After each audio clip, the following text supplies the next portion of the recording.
We've made the most money in our career finding contrarian opportunities or out of favor ideas with improving fundamentals. We are pounding the pavement with veteran money manager Scott Morrison. One of the easiest ways to make money is if you can identify sectors or companies that are benefiting from a decrease in supply with an increase in demand. Economics 101. He goes around the world looking for ideas, and right now he says the best ones are outside US and Canada. I'm not in the memory bubble camp. When I talk to companies, oh my God, it's off the charts. David Rosenberg said Canadian banks are in a bubble. What do you think about that? It's not lost to me that private equity people are coming in the public market and buying their assets. Primaris got taken out. You're saying there's better opportunities internationally. Does that mean Canada isn't that attractive? I brought you a bull and a bear battling it out, which is, my job every day. Oh, I love it.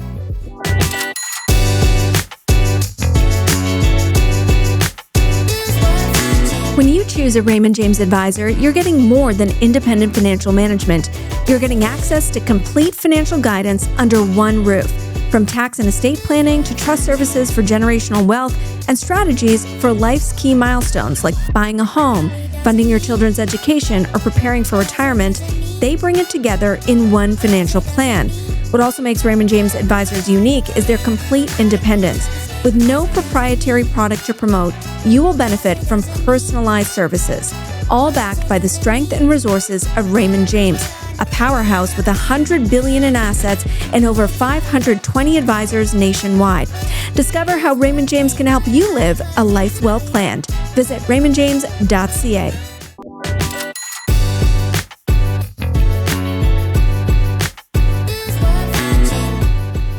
The content provided in this podcast is for informational purposes only and does not constitute financial, investment, or professional advice. The views expressed by the host and the guests are their own and do not necessarily reflect the opinions of any organization or company. The host and guests may maintain positions in any securities discussed on the podcast. Always consult with a qualified financial advisor or professional before making any investment decisions. Hey everyone, welcome to a brand new episode of In the Money with Amber Kanwar. On this episode, we've got veteran money manager Scott Morrison. He's been around Bay Street for over 30 years. He's got his own fund, Wheelhouse Capital, which has a pretty strong track record of outperforming the markets, and just by the way, was seeded by BlackBerry's Jim Balsley. So he tells a little interesting backstory about how that came to be. But he's been running his own book for several years now, and his style is very different. It is definitely not hugging the TSX 60 or the S&P 500. He goes around the world, he looks at big ideas and small ideas, and at the end of the day, he's looking for that perfect combination of value and growth. So he brings us a lot of those ideas in his pro picks, and he goes through a lot of nuanced, under-the-radar names in the mailbag. Let's get into it.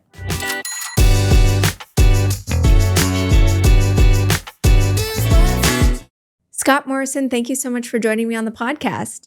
Thank you for having me here. Congrats on your success so far. Thank you. Thank you so much. And actually, an extra thank you, because if you're watching the podcast, you might notice that we have some new decorations courtesy of Scott. He brought us, so everybody knows we have hold on, I'm going to get it. We have this bull behind, and Scott took a look at it and said, oh, maybe that's a little one-sided. And what did you bring us? I brought you a bull and a bear battling it out, which is, my job every day to battle against both the bullish stories and the negative stories. So I love it. And so now that's part of our new background. Thank you so much. We're so few guests bring us gifts, so I appreciate it. You're the kind of guy, I see you a lot. I see you out in the world. When I'm at investor conferences, I see you. So I know you're always out doing your due diligence out in the world, not just living in an Excel spreadsheet. And I think it'd be helpful. You have decades of experience on Bay Street, and you started your own shop in 2018, I believe. 2008. 2008? Oh my gosh. Okay. Yes. So yeah, you've been on your own for quite a while. Give us a sense of your bent. What gets Scott Morrison excited when he's investing? What can people expect from your kind of investing style? Sure. I've always been trying to figure out who wins and who loses, right? So sometimes you're bullish, sometimes you're bearish. There's times to be offensive. There's times to be defensive. I have the assumption that there's going to be winners and there's going to be losers. And so as an allocator of capital, my job on behalf of clients with our team is to figure out, where to put the money to get the most return going forward. And it's been a good track record. Most years, double-digit returns, $2.2 billion in assets under management. And am I right about this? The first investor, the person who seeded you, was Mr. Jim Balsley? Yes, you're right. I usually don't like to talk about our investors or clients in public, but he has mentioned us many times. And so always grateful. In January of 2008, drove out to Waterloo. I'd been told a lot in my career growing up in the 90s and early 2000s by companies that I had invested in. They liked the way I underwrote their business plan. And so as they got richer, someone would say, if you ever start your own firm, I'd like to allocate capital to you. And so, yes, so Jim definitely was the lead order to get us going. And so I'm very thankful. And he's going to be coming up in our series about Canadian innovation. So that's so interesting. You didn't know him really before. Well, I met him in the 90s as my day job, trying to figure out who wins and who loses, and was able to figure out that they were going to disrupt Nokia back in the 90s, just like Nokia had disrupted Motorola before them. And so, yeah, that was a very successful investment back in the 90s for us. The way you frame it, who wins, who loses, I mean, that's what we're out here trying to do every day. And let's locate it in the current market condition, right? Is energy the place to be? Oh, no, we decided it wasn't, except now it is again. Are tariffs going to cause the market to topple over? No, looks like it's not going to be that. AI, that's still something that we're really nervous about. It feels like that word uncertainty, which is so overused, it's just really looming large in 2026. Very much so, yeah. So I assume that there's going to be continued uncertainty going forward because there's lots of debt in the world. Here comes AI, here comes U.S. midterms. To your point, no one knows how to deke out what's going on in the Middle East right now. So I don't spend much time trying to figure out all those macro issues. Where I focus with our team every day is we get up and we just, we meet companies, we do due diligence. We do have some time in a spreadsheet on top of meeting with companies, just like you're interviewing me. We interview companies pretty much every day. And the point there is that we just try and find businesses that have idiosyncratic opportunities. We want to make the portfolios better each and every day based on the metrics that we look for. Why does your portfolio look so international versus Canada, US exposure? Yeah, I think we go where the opportunities are. Most everything goes in cycles in my career. There's been times where I'm massively overweight Canada. There's times when I'm massively overweight the US. And right now we're just finding better value outside of North America. That's just, when we meet companies and we see where the best value, we want to find growth. At the end of the day, we want to find earnings growth. We want to find free cash flow growth. We just don't want to pay a lot of money for it. And right now, within a North American context, there are still stocks here in Canada that we're bullish on, as are in the US, but we're finding more opportunities. And so that's where we're allocating more capital because we see better opportunities for clients. Yes. Say more about that. How long has that trend been persisting for you? Because in many ways we have seen, over the last year, international starting to outperform. Are you noticing that people are starting to perk up and notice, okay, maybe there's life outside of the United States and are the flows following you internationally? Yeah, I think we've got ahead of it. I think, the catalyst, you could have said this 10 years ago, right? And then yet the US outperformed. And so obviously the catalyst happened a couple of years ago when we had a change in government or leadership in the US. I think that was something that happened. And I think now, you've seen in the US, the hyperscalers have been outperforming. Close to 50% of the US market is technology oriented. So a lot of money has gone into that space. I learned early on in my career that the most money tends to go to the wrong place at the wrong time. And so, if you go to our website, back when that election happened in the fall of 2024, we wrote a piece saying that we thought, age of US exceptionalism had peaked. And one of the inputs in our conclusion was based on valuation, based on different strategies coming out of Washington. And so as we travel the world, we think, there's, see it here in Canada, right? Like who would have thunk it that Canada would have outperformed the US all the while we've been under attack as much as we are, right? And I think that speaks to valuations. I think that speaks to domestic investors in different jurisdictions allocating their capital or repatriating their capital back home. And so we see that in many jurisdictions. And yet, it's not like the US markets have been pathetic. they're still up 10%. That's a really nice, that's supposed to be the annual move. And we've done that in the last 6 or 7 months. I'm sure you got pushback when you said U.S. exceptionalism has peaked. Yeah. So when I go back in my career, I have a tendency, you learn from your mistakes, and where I've tried to get better as I get older is I tend to spot things early, right? And the goal is to try not to invest or allocate too early. So yes, for sure, consensus is always hard to push against. But if you stick to your process, which in part is valuation driven for us, the valuations just became too compelling. And, like we had an example today. We made an investment in a UK real estate company called Segro, and they got a takeover offer from Big Bad Prologis, the largest US industrial real estate company. They were trading above net asset value. Today, they made their second bid to take out Segro, which trades at a massive discount to net asset value. We've had, since 2018, we've had over 30 companies in our portfolio get takeover offers. And increasingly, more and more of them are from international jurisdictions. Last week, we had Rotork from the UK get a takeover offer from Big Bad ABB from Switzerland. And then on Monday this week, we had a company from Switzerland that we owned in the healthcare biologics space called Polypeptide. They got a takeover offer from Samsung Biologics in Korea. So we're our underwriting thesis, our process is being validated, whereby which we are seeing more and more takeovers, and they're happening outside of the US. And that's interesting because a lot of your pro picks that you brought to us, in fact, all of them are international companies in industries that you could probably get exposure to in the US and Canada, but maybe that value piece. We'll hear more about that in pro picks. But I think it's interesting that you, like Canada, as you mentioned, has outperformed, but that you lump Canada and the US together when you're saying there's better opportunities internationally. Does that mean Canada on a relative basis isn't that attractive? I think if you go down, like what we're seeing, it's not hard to find companies that are cheap below, say, 50 billion US market cap in both Canada and the US. It is more difficult when you get above 50 billion. Like we have a thesis we've been observing. There's more and more money chasing fewer and fewer investment opportunities. In many ways, the equity market has been shrinking. Like the analogy I always use is Apple, right? So since 2012, when it put its first buyback in place, they've bought back over 40% of their stock. The multiple's gone from being pre-teen, right, to high 30 level, right? And so they have this massive buyback on place.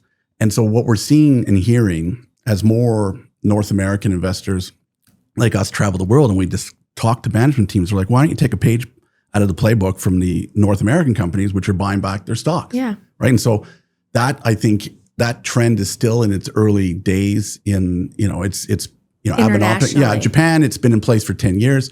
And then now Korea is taking a page out of the Japanese playbook, and they're doing it. And in the UK, as I said, they were very dividend-oriented investment culture. Now there's more and more buybacks happening there.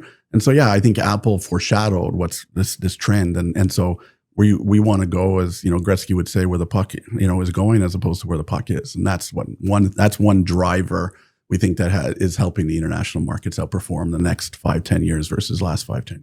Okay, because I know you're such a stock picker, I feel like that's enough high-level stuff. Let's go into the mailbag and see what you think about some of the companies we got questions on. Great. The mailbag is brought to you by Hamilton ETFs. The traditional 60-40 portfolio, 60% stocks and 40% bonds, has been a cornerstone of investing for decades. But it relies on one key idea, that stocks and bonds offset each other. And in today's market, that hasn't always held up. And it isn't always about performance.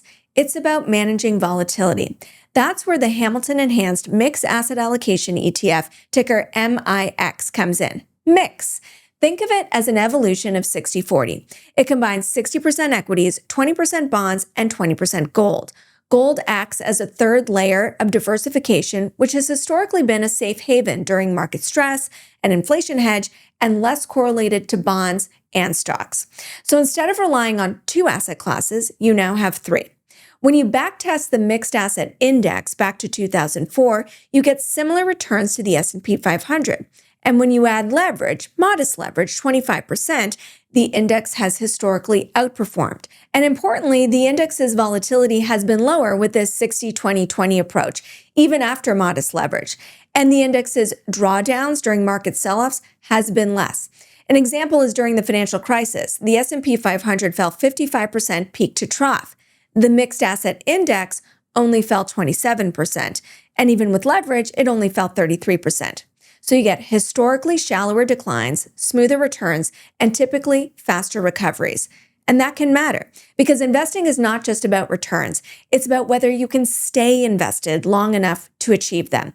Mix is designed to seek long-term growth with a more balanced and more manageable investing experience. A modern mix of stocks, bonds, and gold built for today's market. For more information, visit hamiltonetfs.com or visit the link in the show notes.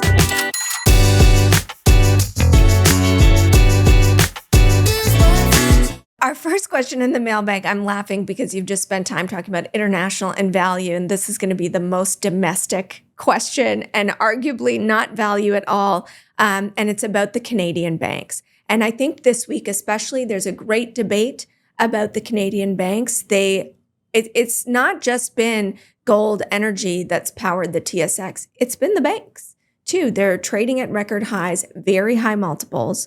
And the question we have is this the new normal?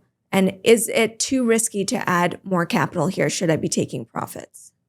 I think, it depends on your individual asset mix. As I said, I think there's better value in banks around the world, but the Canadian banks are an incredibly powerful oligopolistic franchise that, I've been hearing for the last 2 decades. You want to sell Canadian banks. You want to short Canadian banks. Like when I travel to financial services conference in in Europe or in the US, and you sit beside a hedge fund manager, that's their go-to short thesis is short the Canadian banks, which has not been a successful idea. And they don't understand that, it's a very, very oligopolistic industry. Their ROEs have been expanding. They're growing their dividends. And again, what I said before, they're buying back stock, right? If you listen to their most recent conference calls, Royal Bank is up their buyback. BMO's up their buyback, right? CIBC is up their bank, and I could just go on and on and on. So their capital is shrinking. And the other thing that you many of your listeners might not appreciate, I say this when you see me sometimes out at speaking engagements, and most people don't know the answer to this, but who's the largest shareholder of Royal Bank? Oh, but I do know. It's Royal Bank. It's Royal Bank. Yeah, so it's the other bank. Yeah, and the other Canadian banks, right? So when you go, if you look at other international banks, they don't own each other as much as we do here in Canada. So incestuous. Yes. So add the buybacks to the equation, right? That they're doing themselves. Then add the fact that they're all buying each other. Then add the fact that they're 40%. Financials are, say, call it 40% of the index. Add to that the fact that the market is getting more and more ETF'd. So there's this natural flow.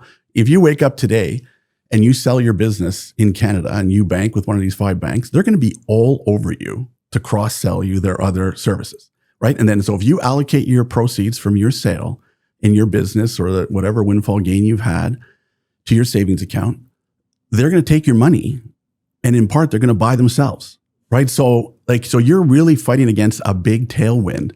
Like our pecking order, we've liked, what Darryl White's done at BMO. We like the fact that he has exposure to U.S. commercial, right? You got a new CEO at CIBC, Harry, who's going after this high net worth franchise. So there are still a lot of little drivers. If you listen to them, you go to their analyst days, they have a lot of things they can still do. And then, of course, topic du jour is AI. Like who's going to benefit the most from AI? It's going to be big companies with lots of people and proprietary databases, right? So I can't think of too many businesses out there where there's a bigger database. And then going back to interest rates, it's good to be a lender, right? Rates are high. So they're in a great spot. And I think that people underestimate how their franchises have been able to expand ROEs on the back of the wealth management. And then we are in a very lucrative, profitable capital markets environment, which to your point, maybe might be reason. Can it get any better than you get to take a multi-trillion-dollar IPO in SpaceX? Can it get better than that? Well, we'll see. Here comes Anthropic and maybe OpenAI. We'll see. This week, David Rosenberg said, always bubble spotting, said Canadian banks are in a bubble, time to take profits, which is interesting because he came on our podcast and he kind of said, I won't say a bad word about the Canadian banks. So, but obviously the stocks have gone up and the multiples higher. What do you think about that? Would you go so far as to say they're in a bubble? No. Canadian banks, not in a bubble. No, their capital structures have have been so strong. Hence, they have the ability to just up their buybacks, right? I talk to companies every day, right? And so I talk to companies that have good balance sheets, and I talk to companies that have bad balance sheets.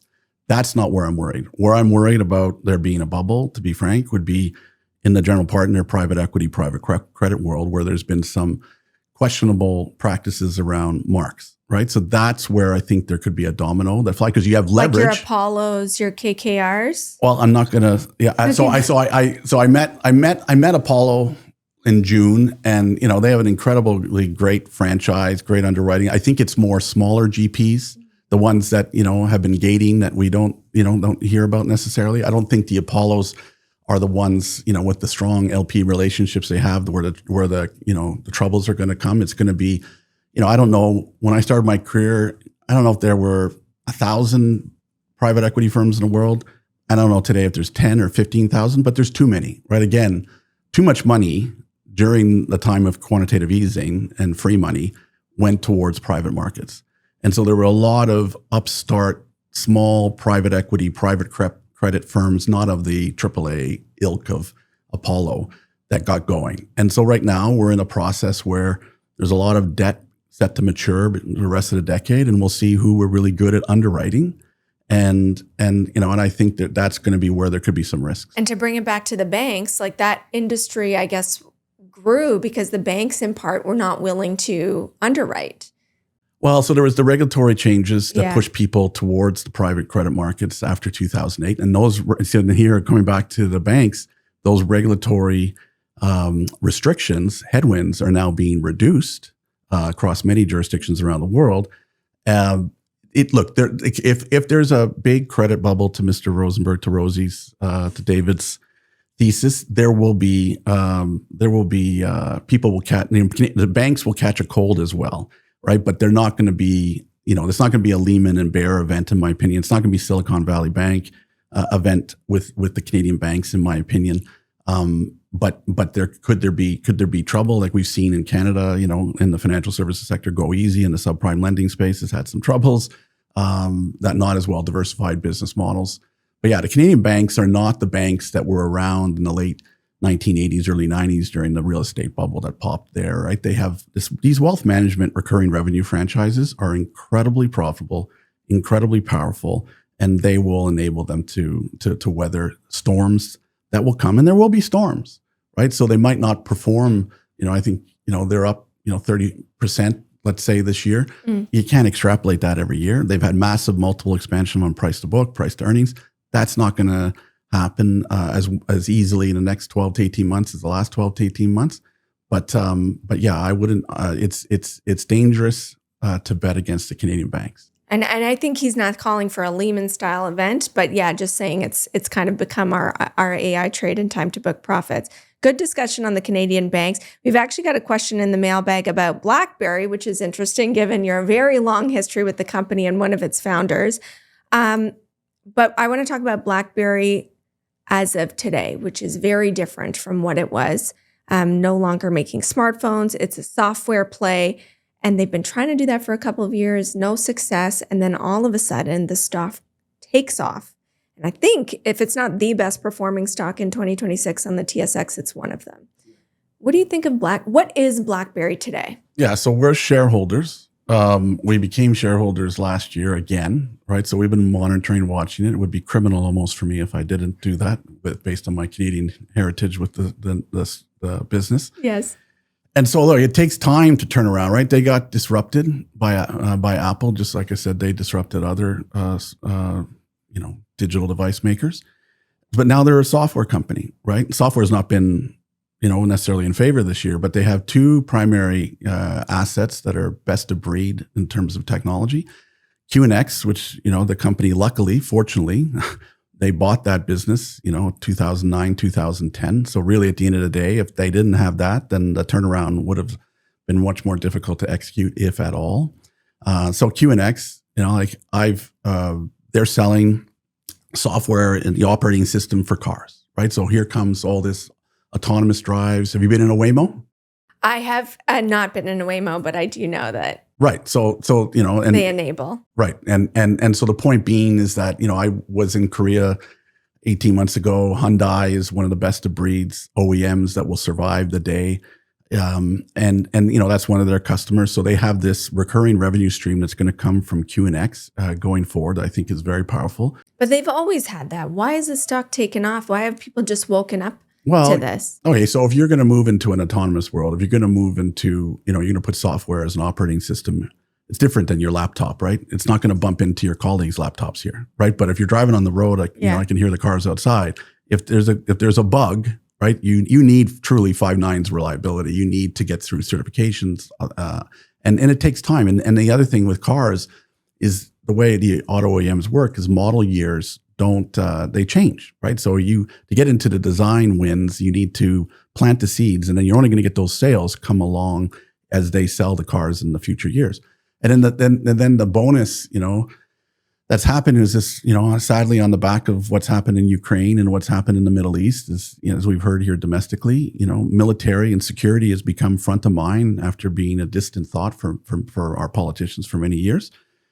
And so they have a security business that right now is booming, right? And so that sells into governments, and governments right now are being forced by changes in policy from Washington to illustrate that they're spending more money on security for their NATO commitments. And so they're going to get in the way of that. And so I think the thesis, simply put, is you got a company with clean balance sheet, software multiples that are depressed because software sector is out of favor. And I think you're going to wake up one day and, they probably should divest one of those divisions. I would fathom that the security one will be the easier one because QNX has huge growth curve going out in the next decade. And so when you do that, that will even further strengthen the balance sheet and further simplify the investment thesis. So they, as you mentioned, they've had these businesses. Those are not new things, but it seems like it met a moment, right, where the market is hungry for that. And it's a very low valuation. It was, really dirt cheap. I want to know what happened like a year ago for you to have an entry point, because as I mentioned, they had all this stuff. You've done very well since then. And with this kind of meteoric rise, do you think that most of the easy gains have been made? So I would say, our process is I spend a lot of time traveling and going out and meeting companies, be it domestically in the US or overseas. So I went to Ottawa and I got a tour of their R&D facility, met their chief engineers in charge of the QNX. And then at that same trip, I actually happened to go to a dinner with a politician from Ottawa talking about Ottawa's intention to spend our tax money more and more on military and defense. And so, and try and find domestic winners, to try and support. And, we're not blessed with many big company, right? Like at the time, like you think about it, at the time, I was at a dinner with, someone from CAE and Calian, which we also own, MDA, which we don't own. And, and then, okay, we're done, right? Like that's it. Then, okay, there's BlackBerry. Okay. Then you could, Evertz has a little bit of defense maybe to it, but it's hard to find publicly, they didn't even have, Kraken Robotics is not there. They're from the Maritimes, but we're not blessed with a ton of opportunities there. And so to me, it didn't take a huge leap of faith to think BlackBerry would find a way to get in front of some of that money. Right? All right. And more upside you're holding on? Yes. What do you think about CAE? I'm very CAE curious because they're kind of, they haven't benefited and the stock is sort of lost, but new management, they sound credible, but you stress test them more than I do. Yeah. So talk of stress test. I remember going to their flight simulator business near Dorval in Montreal, and they let me fly one of their simulators. Oh, cool. Yeah. It was cool until I crashed it. And but it does make you appreciate their technology. I think there's just it's not been a definition cheap stock, and this is why to your earlier question before, once a quality Canadian company gets identified, it gets in many cases why we don't necessarily own it will be because it gets bought by a small group of investors that are running too much money, in my opinion, and they're forced to own it. And so, it wasn't, I think they've struggled because it hasn't been definition cheap. And, and then there's a question mark about what happens to their US business, right? So as as our prime minister is flying around trying to do jet deals with others, you mentioned the word uncertainty. I went to a dinner with the U.S. ambassador, and I lost count. I needed a calculator to count how many times the U.S. ambassador used the word uncertainty. They're obviously trying to diabolically create this uncertain environment. And so, if you're not going to give us the jet contract, well, maybe we're going to do something to you, because last time I checked, we buy a lot of, we have a lot of military relationships with you going south of the border. So there's companies that are going to... Interesting. So being penalized that way.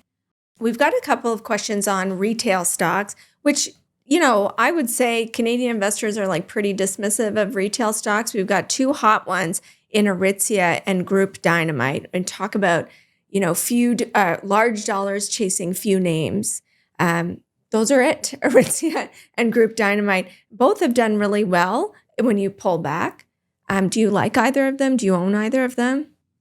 So we don't own Aritzia right now. We've owned it in the past in a significant way. So a year ago, in the eye of the tariff mayhem, or in April, Liberation Day, so I actually rolled up my sleeves and did a lot of work on apparel, right? Because they were getting punished, right? They got crushed. And so we did invest in Aritzia back then, and we did invest in Groupe Dynamite, which was an underwater IPO. And, I've been to both their head offices in Vancouver for Aritzia and Montreal for Groupe Dynamite. And I think they're great franchises. And my secret weapon in analyzing that sector is I have a daughter and her girlfriends that have been gifts that keep on giving to our portfolio since Lululemon went public in 2008 and was an underwater IPO. And then the same thing happened to Aritzia. And then the same thing happened to Groupe Dynamite. And so...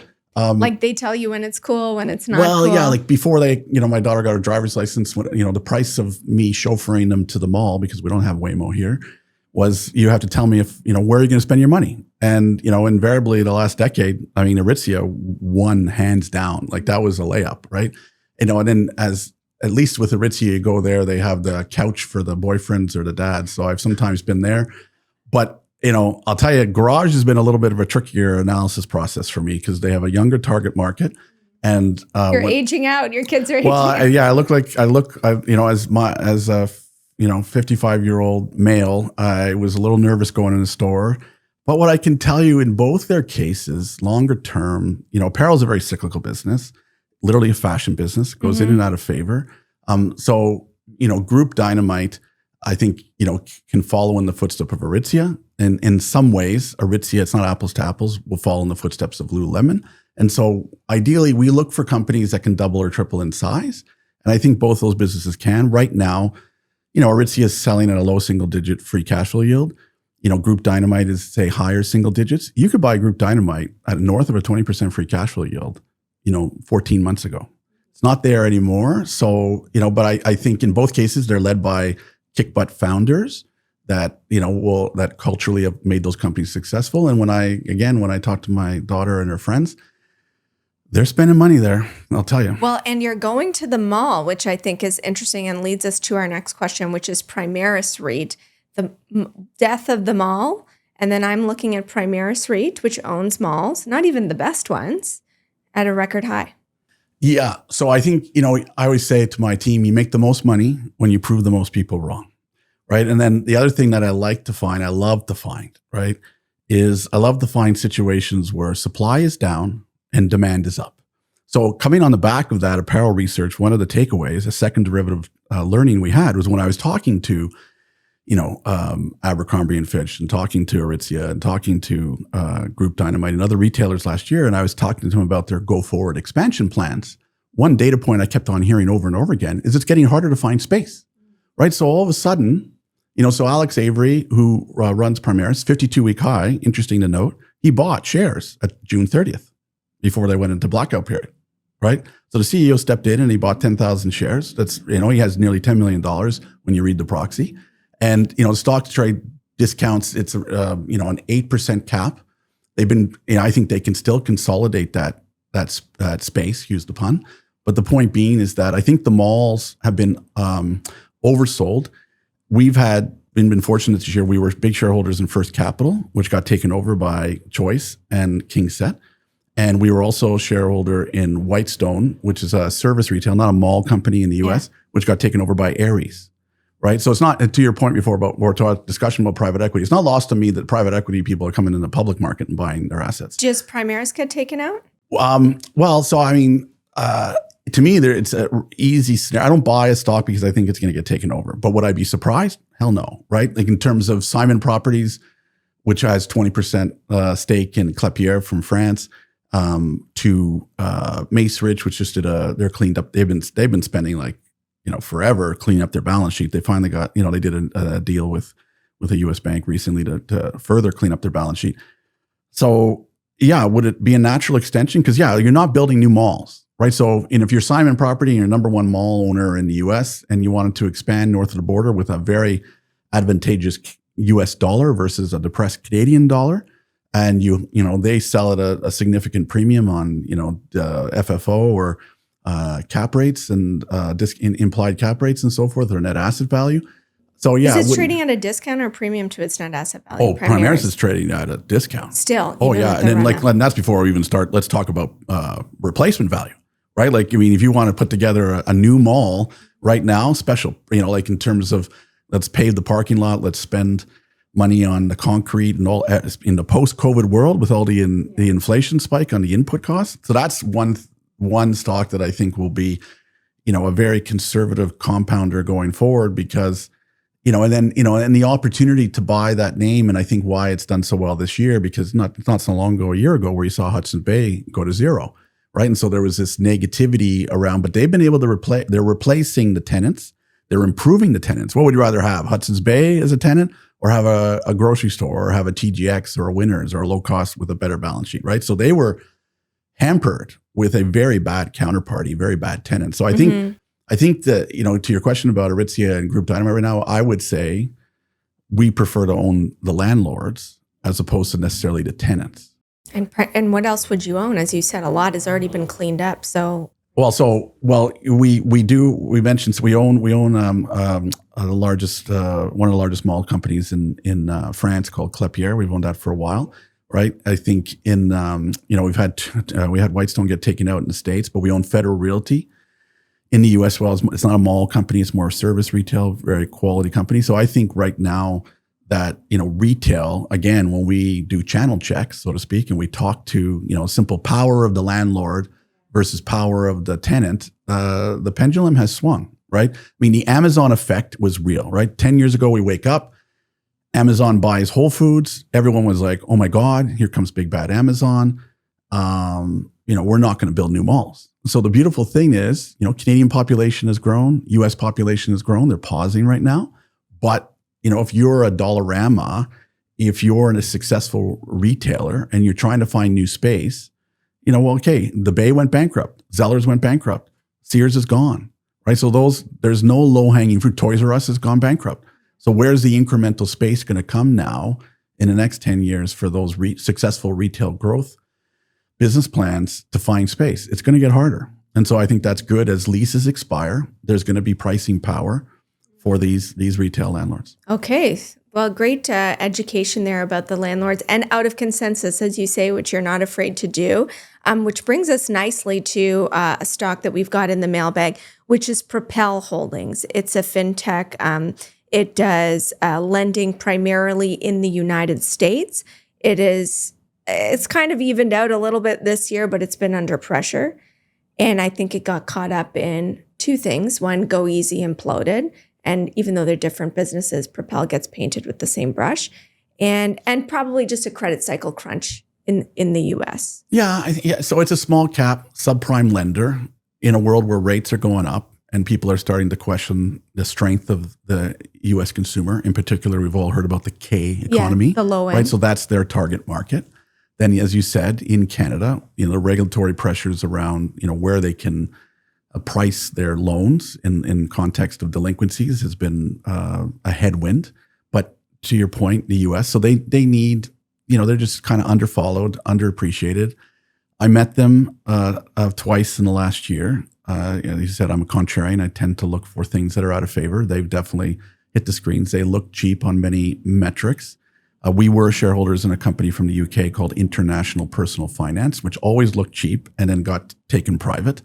And so we have, as of yet, not fully pulled the trigger. We're actually going back and forth right now. I want to go and meet their, underwriters. I've met the founder, very impressive. We like businesses where they're founder-led, founder-owned. So this Propel, is Clive. Yeah. Clive Kinross. Yeah, Okay. yeah. So met him. He's and so I've literally been going back and forth with him on trying to further due diligence to business and see how they underwrite. And so if you see that, and maybe the underwriting is good, as you mentioned, the cycle is not favorable. Like, what would make you inclined, or what would it take for this stock to work? Well, I think you've got valuation protection where it is here. When I put the numbers in my spreadsheet, it's not an expensive stock, right? So what I need to have conviction that their risk management processes, so the majority of our portfolio is, which was the problem at Go Easy, right. Ultimately. Yes, exactly. Right. So I have a tendency to keep as we talked at the beginning of the show, right? Like there's all these macro uncertainties, right? So how do you protect against that? Well, one thing you can control with all these uncontrollables is balance sheet strength. So if you're going to go into the finance domain, right, there's obviously leverage, right? And then so I want to, if I'm going to take extra risk, I want to make sure I'm getting paid for that.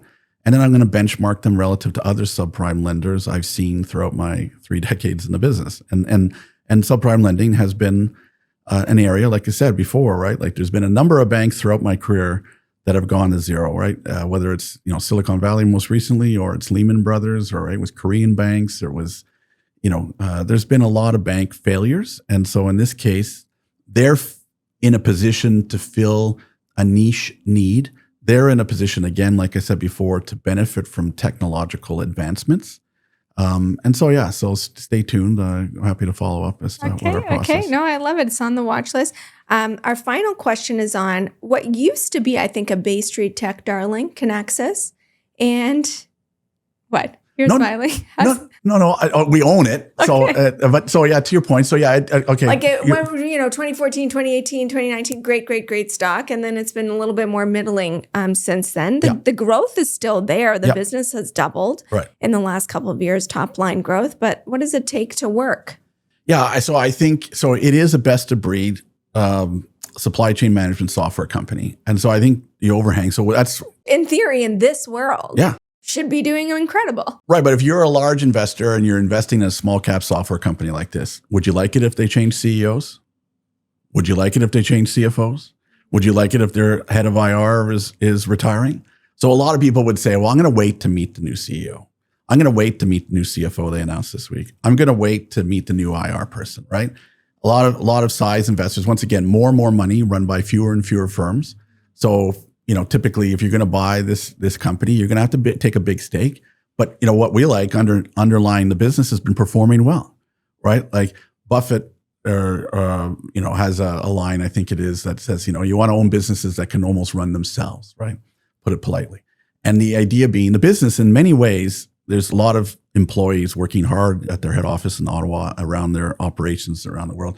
But they have Fortune, 100 and 500 companies. And to your point, we're in a world where supply chains, thanks to tariff changes, thanks to geopolitical tensions, are changing rapidly. Here comes AI.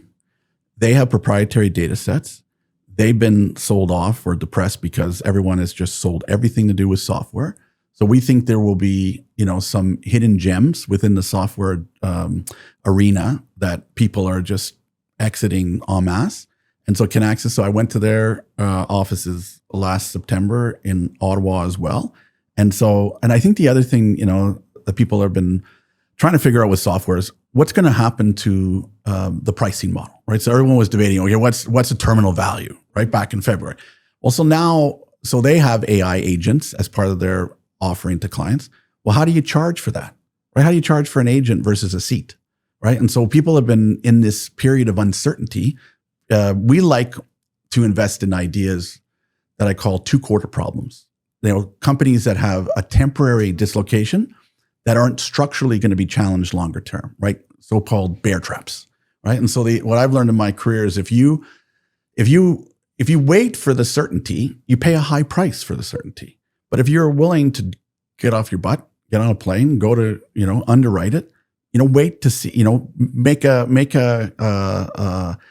educated guess that they're going to hire a good CEO and hire a good CFO. And we aren't running, 200 billion or 2 trillion. So we can change our mind, right? So if we don't so we have ability to move faster, get ahead of our peers. And that's the essence of, I think, why we've outperformed most of our peers, because we are more nimble, right? And so as the founder of Wheelhouse, I don't want Wheelhouse to become the biggest money manager. I want it to be one of the best. And so we want to own we love it when we can buy some of the best companies. Like, they would rank in the top quadrant for Gartner, right? So if you're a Fortune 500 board trying to figure out how to squeeze extra efficiencies through the use of AI and AI agents in our supply chain, Kinaxis is getting invited to that RFP, and they're winning way more than they're losing. And so I think going forward, I see no scenario whereby which AI is not going to continue to help supply chains become more efficient, and they're best of breed.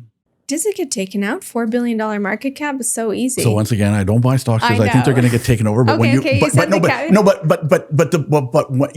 I be surprised if we woke up and they got taken over? Heck no. They've got net cash on the balance sheet. They're achieving Rule of 40. There's kind of a bit of right now they've had management turnover. Right, so there was a moment in time there where they didn't have a CEO. They just announced a new CFO this week. So there is definitely, and then it's not lost on me that back in the spring they supersized their buyback. Right, so why do we like owning companies with clean balance sheets and net cash? Well, because when they think their stock gets too cheap to be true, they step up and they buy the stock. Right, and so Kinaxis stepped in very aggressively in the high 120s and 130s. And it was a very emphatic, we're buying back our stock very aggressively, even before we attract the new management team, right? Like to do that. So you think about it, they did that without a new CFO. CFOs typically play a pretty important role when it comes to capital structure decisions, right? So that speaks to the opportunity they saw. And so, no, would I be surprised to see them get taken out? No, not at all. Okay, we've talked a lot about Canadian stocks, but as you mentioned, you're seeing more opportunities internationally, and you've brought 3 interesting ideas to us. So let's get into Pro Picks.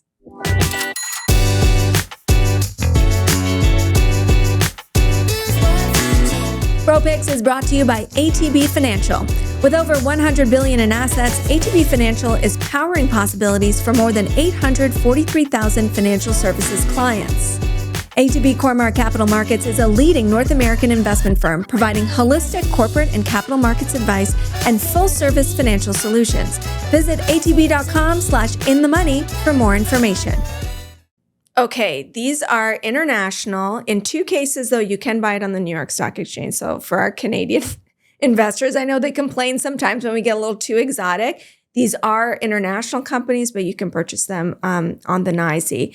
The first one is Shinhan Financial. It's a South Korean bank. So we already talked about banking, and we talked about loving international opportunities. How does this fit into both of those theses?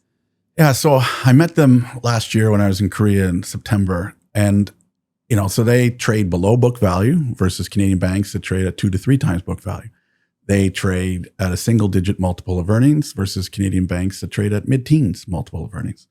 Right, they are growing their dividend more aggressively now because there's been a regime change in South Korea. Right, so again, I have a tendency to encourage our team to run to areas of difficulty. You might remember 2 years ago there was martial law in Korea. Right, so they literally had a regime change, and and I think sadly for Canada, right, we talked about some great successful Canadian names, so I feel I can say this now: we're not blessed with a Samsung. We don't have an SK Hynix, right? We don't have a Hyundai, right? There's so many great global powerhouse companies there. And you might have read with this memory mayhem that's going on that if you work at these companies, for example, you're going to get big bonuses, not just $1,000 or $10,000. We're talking about, yeah, right. And so who will win from that, in my opinion, will be the Korean economy, as evidenced by the fact that their bank raised interest rates, right? Versus our central bank is on pause after having cut rates. Korea has, because of their economic growth and their economic boom, is starting to raise rates. Who benefits? Which sector? Which companies benefit when rates go up? Banks. Now, The other way is you look at Samsung, SK Hynix, and you say, there's a bubble. We're in a boom time. What happens when it goes bust? So I think there are pockets of AI that are in a bubble. Am I really worried about a pocket where there's only 2 or 3 suppliers and there's an oligopoly? No, right? But am I worried about the 4th or 5th LLM model? Yeah, I think that's going to get commoditized, right? It is getting commoditized. So yeah, I grew up in the 90s and 2000 when, memory, NAND, DRAM, so be it, were very cyclical. But you know what, we didn't, what I think is missing, so once again, I have a process where I keep a spreadsheet. Free cash flow yields right now for Samsung and for SK Hynix are in the high teens to low 20s, right? And then, Micron in the mid to high teens, hence SK Hynix came here to try and compress some of the valuation gap. So there's only 3 of them. So up till a year ago, when NVIDIA needed high bandwidth memory, there was only one call they could make, right? So my teammate, Devin, who flagged SK Hynix to me a few years ago after he went to head office in NVIDIA, he said, oh, by the way, there's this company across the street that had office space across the street from NVIDIA. He said, we got to buy this SK Hynix because when I talked to NVIDIA, there's only one supplier. That's an awesome business. So I'm not in the memory bubble camp, to be frank. This time is different. I would not say this time is, everything is cyclical. Yeah. There will eventually be a moment in time where before I always say I try and gauge. It's a lot easier in my experience, in my career, to track supply than to figure out demand, right? I'm concerned about demand in certain AI pockets because, when we talk to companies, we are hearing mixed reviews about AI ROI success stories, right? Here come all the hyperscaler conference calls next week. Well, stay tuned, right? And for their CapEx budgets, right? So stay tuned for that. They've been underperforming because they've gone from being asset light to asset heavy. But anyway, the point being on the memory, if you want to talk about memory, when I talk to companies, oh my God, here come the robots. Here comes more automation. You haven't been in a Waymo, right? It's a giant supercomputer. Do you know how much memory you need in one Waymo, right? It's off the charts. You just can't throw up, a fab to build. I've been to fabs, right? They're not very easy to build. So right now, I don't see significant supply coming from memory in the next couple of years. We'll keep doing research. We can report back to you. But if you woke up today and said, hey, I'm going to phone, all the supply chain, Lam researchers and so forth, say, I want equipment to build. I need to call up ASML. Yeah, get in line. And so I think it's, but I come back to my valuation discipline. These stocks are incredibly cheap. I'm way more worried about many other parts of the AI stack than memory. And I like that Shinhan is sort of a derivative play, maybe a cheaper derivative play on that. Well, look, yeah, I mean, again, I come back to the banks, right? If when the hyperscalers report conference calls next week, if they're not improving the margins of banks, which is one of the biggest sectors in the world, they got problems. Okay. Yeah. So if they're not able to illustrate returns for all the CapEx or the products that the banks, which, need to adopt this new technology. So, when I met Shinhan, they had actually a fully automated bank, right? They are, like Korea, similar to Canada, there's 5 banks there. But the difference is the valuation is pretty much half across the average metric. And so Korean banks should always be cheaper than Canadian banks, okay? But the gap, as I've said, I've seen in industry after industry that we do work on is so wide. It's at one of the widest junctures I've ever seen in my career. And so, so I think these companies, like when I grew up in the 1990s, I would have told my bosses when I was an analyst, if you can find a non-tech company that understands how to use an Oracle database or a Sybase database, pretty much just buy the stock, right? And the banks, were one of the first adopters of database technology, and it added basis points to ROE. And in my career, if you can find stocks that have improving ROE, you rarely lose money. Okay, and the ticker is SHG on the New York Stock Exchange. You've brought us an advertising tech software company, ZETA Global Holdings. This one, hasn't done much in 2026. Why are we getting excited about it? So So I've asked our team, as much as possible. So it's obvious. The AI winners are NVIDIA, the picks and shovel companies. So we all know that ship sailed a few years ago. So I always try and encourage my team, tell me something I don't know. And so I've said, based on my experience, if you can find companies with proprietary databases, right, that they themselves can use that proprietary database with AI technology to grow their business or help other companies grow. So ZETA is, headquartered in New York, has net cash on their balance sheet. They've built proprietary databases, back when AI wasn't called AI and it was called machine learning. Yes. Right. And they sell to enterprises and they sell to agencies like the Publicis of the world and WPPs and Omnicoms who are desperately trying to figure out ways to add value or add ROI on advertising spend. So really, they have been very good at optimizing companies' advertising budgets and figuring out, there's a lot of companies right now that don't necessarily trust the hyperscalers like the Metas and the Googles with all their proprietary data. So ZETA comes in and they show you how to optimize your proprietary data, marry it with their data, right? And then use agents and new AI tools. And, again, it's got clean balance sheet. That's what we look for, right? It's founder led still. We think it can double or triple in size. They just did a JV with Palantir. I was just going to say, that's a nice endorsement. That's a very nice endorsement, right? So Palantir, so they trade not quite at the multiples of Palantir, and I'm not suggesting that they ever will trade at the multiples of Palantir. But, we've been tracking at our research department, companies that are adopting Palantir. Like we're at a point where we think that, it's going to be the ones that get enabled versus the ones that are necessarily enabling. At some point, it's hard to tell exactly when that's going to happen. But again, if all this CapEx that we're going to hear about next week is going to, have a value add for businesses and enterprises around the world, then, we think the companies that get enabled will benefit the most. I saw this happen earlier in my career. I was running money during the NASDAQ bubble burst. It's not the same, but there are similarities. And I think we're at a point now where, you can still make money in some of the memory stocks. And I think I think you're going to have more improvement from the companies that actually use the high bandwidth memory, use the software tools, use the services from the hyperscalers to make their business more efficient and add productivity and have an expanding margins. So ZETA Global, ZETA on the New York Stock Exchange. The third one, we're going across the pond, UK Industrial REIT, Tritax Big Box REIT. What is so exciting? So I think real estate. So once again, I think one of the easiest ways to make money is if you can identify sectors or companies that are benefiting from a decrease in supply with an increase in demand, right? Economics 101. So real estate's obviously suffered in terms of new supply the last 5 years in jurisdictions where interest rates have gone up significantly. There's the 10-year bond in the UK right now is 5%, right? It's not so long ago that 10-year bonds in certain jurisdictions were negative. So it's been, then add to this the UK, from a contrarian standpoint, 10 years ago, they shot themselves in the foot economically with Brexit. You have their, 5th, 6th, 7th prime minister announced this week.